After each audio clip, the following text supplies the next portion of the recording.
Ilusão.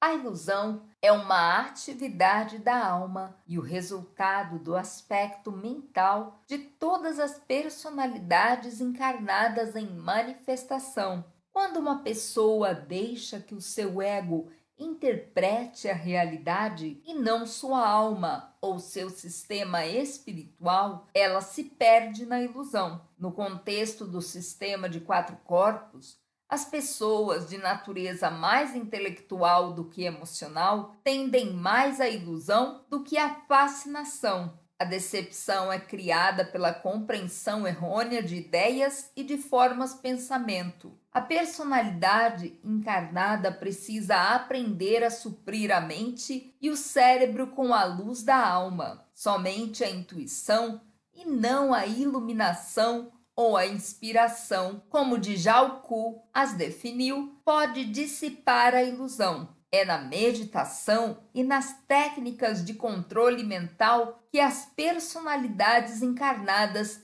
encontrarão o meio de se livrar da ilusão. O plano mental é especialmente importante neste período específico da história, porque fazemos parte da raça ariana, que, repito, está sintonizada com este plano. A ilusão começou a se manifestar num período em que os seres humanos já se encontravam num estágio avançado de evolução, nos tempos atlantes mais recentes.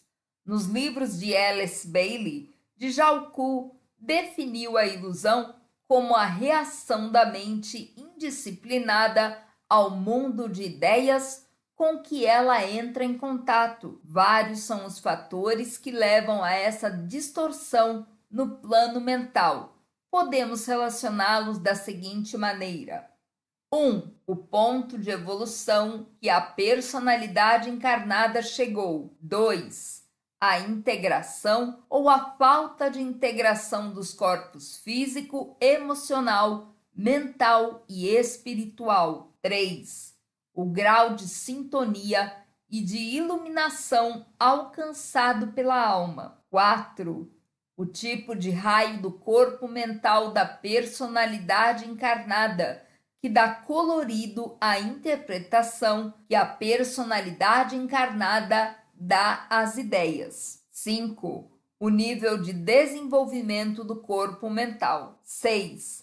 O tipo de raio da alma, que também dá colorido à interpretação de ideias da pessoa. Um meio eficaz de dissipar a ilusão é aprender a manter a mente firme na luz. A maioria das pessoas deixa a mente devagar, não a mantendo focalizada. As pessoas não foram treinadas para assumir seu poder pessoal e a exercer o domínio sobre si o tempo todo. Elas se deixam operar pelo piloto automático e se distraem. Quando isso acontece, o ego ou o eu inferior passa a dirigi-las. O aspirante deve comprometer-se a nunca permitir que sua mente desvie seu foco de Deus, de sua alma e de sua atitude espiritual. Se ele agir assim, sua vida se transformará radicalmente. E depois da batalha inicial com a mente subconsciente e com o ego negativo,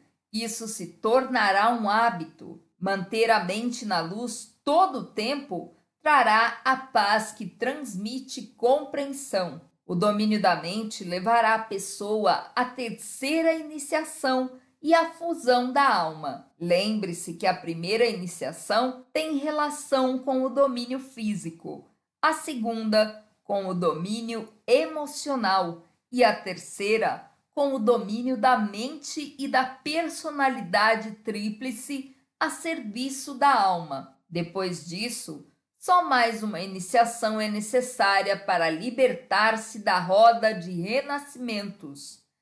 A quinta iniciação levará à fusão monádica e espiritual e a sexta à ascensão.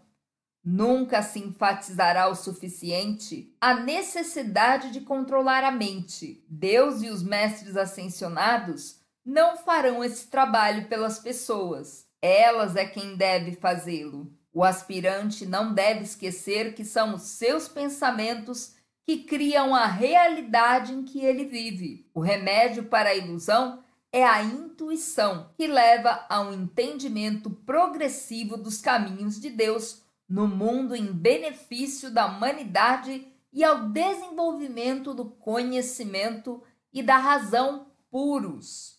Djal relacionou 4 tipos de pessoas que podem receber a revelação por meio do despertar da intuição. 1. As que estão na linha dos salvadores do mundo. 2. As que estão na linha dos profetas. 3.